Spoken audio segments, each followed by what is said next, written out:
Hello everyone, welcome to गणित Gurukul and this is Yogesh कर्क। तो इस वीडियो में हम लोग डिस्कस करेंगे ये क्वेश्चन आप लोग स्क्रीन पे देख पा रहे होंगे, राइट। तो again this is a good question, not in the category of तगड़ा सवाल, लेकिन अच्छा क्वेश्चन है। जी एक्स एक इन्वर्टिबल फंक्शन है और वो इस इक्वेशन को सेटिस्फाई करता है। आप लोग देखो इक्वेशन क्या है, जी एक्स का क्यूब, ठीक है, जी एक्स का cube minus x cube plus two, sorry x cube plus two into g x का square plus two x cube plus one into g x minus x cube is equal to zero. So this is the equation. हमें ना इस expression की value find करनी है। This is g dash eight into g inverse of dash of eight. इसका मतलब क्या है कि जी इनवर्स ऑफ एक्स जो होगा उसका डेरिवेटिव फाइंड करके उसमें एट पुट करना है। तो वो तो खैर चलो हम करते हैं, मतलब दो चीज़ें हैं इसके अंदर।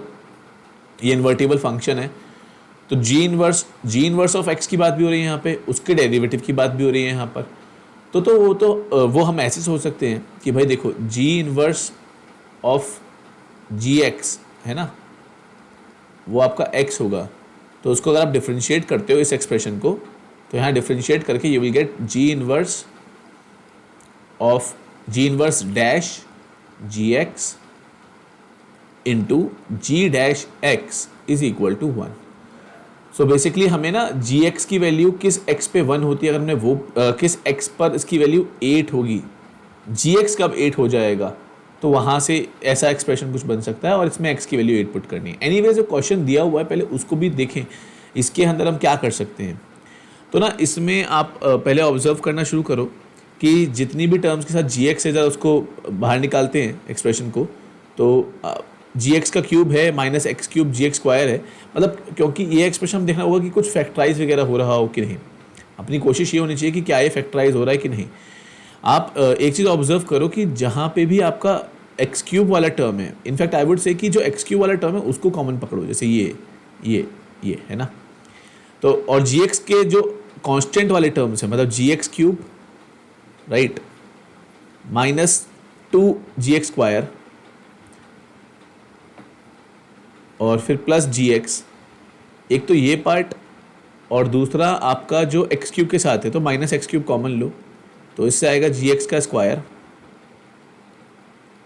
और ये माइनस टू जी एक्स, सॉरी, और यहाँ से plus one is equal to zero.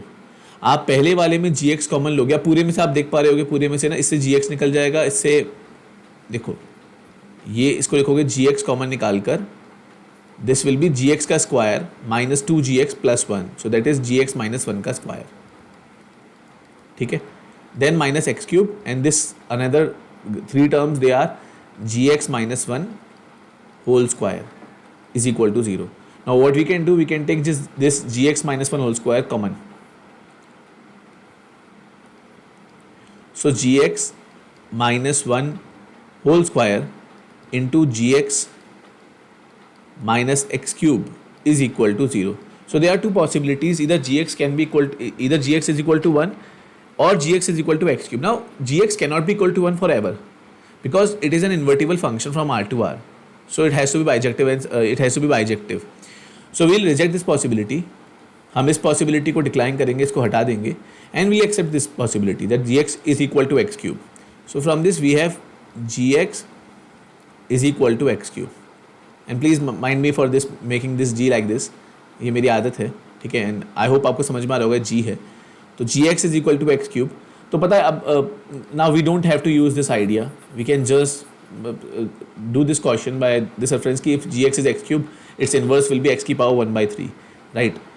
तो आप लोग देखो इसमें क्या होगा कि भाई gx है x cube, तो we can say this g dash x it is 3x square, right।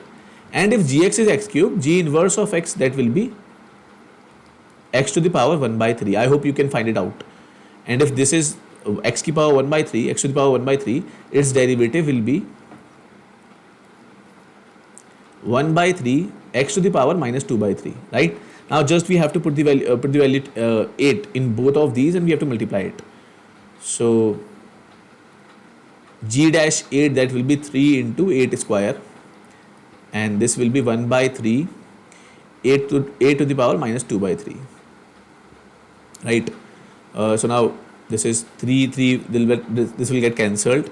8 की कुल मिला के पावर क्या बन जाएगी, इससे 2 इससे माइनस 2 by 3, तो 8 की पावर 4 by 3 बन रही होगी, एंड दैट इज 8 की पावर 1 by 3 यानी कि 2 की पावर 4, एंड दैट इज 16. तो ऐसे ये क्वेश्चन होना था. So this is not difficult question, लेकिन मैंने फिर क्यों करना चाहा है क्वेश्चन इस एक पॉइंट से कि आपके सामने ऐसा वियर्ड सा एक्सप्रेशन आया, आप देखिए डरो मत, उसको भी आप फैक्टराइज कर सकते हो.